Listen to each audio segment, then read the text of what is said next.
ഒരു ദിവസം സർവോദയയുടെ editor DB Kalelkar ഗാന്ധിജിയെ കാണാൻ ചെന്നു.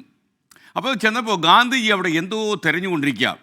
അപ്പോൾ അല്പനേരം അദ്ദേഹം വെയിറ്റ് ചെയ്തു. എന്നിട്ടും ഗാന്ധിജി അദ്ദേഹത്തിന് തിരച്ചൊന്നും പിൻവാങ്ങുന്നില്ല. അപ്പോൾ അദ്ദേഹം ചോദിച്ചു, എന്താ തിരയുന്നത്? ഒരു ചെറിയ സങ്കോചത്തോടെ ഗാന്ധിജി പറഞ്ഞു, ഒരു ചെറിയ പെൻസിൽ.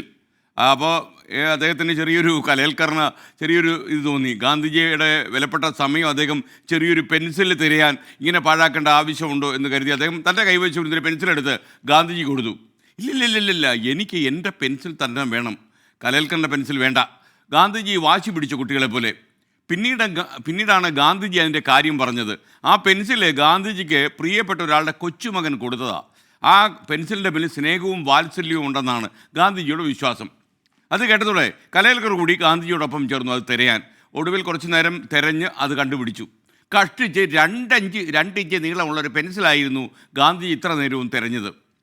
ഇത്രത്തോളം ഗാന്ധിജി പെൻസിൽ കിട്ടിയപ്പോൾ സന്തോഷിക്കുന്നത് കലേൽക്കർ അദ്ദേഹത്തിൻ്റെ ജീവിതത്തിൽ കണ്ടിട്ടില്ല. ഗാന്ധിജിയെ സംബന്ധിച്ചിടത്തോളം ആ പെൻസിലിനൊരു പ്രത്യേകത ഉണ്ട്. ഒരു കുട്ടിയുടെ സ്നേഹത്തിൻ്റെ അടയാളമാണ് ആ പെൻസിൽ. ഒരു സമ്മാനത്തിൻ്റെ വില നിശ്ചയിക്കുന്നത് എന്താ? അതിലുള്ള സ്നേഹത്തിൻ്റെ മുദ്രകളാണ്. ലഭിക്കുന്നയാൾക്കും കൊടുക്കുന്നയാൾക്കും സന്തോഷം പകരുന്നത് എന്തും സമ്മാനമാണ്. അപ്പോൾ നിങ്ങൾ കൊടുക്കുന്ന സമ്മാനം അതെത്ര ചെറുതായിക്കോട്ടെ, അതിൽ സ്നേഹം പൊതിഞ്ഞു വെച്ചിട്ടുണ്ടെങ്കിൽ അതിൻ്റെ വില കൂടും.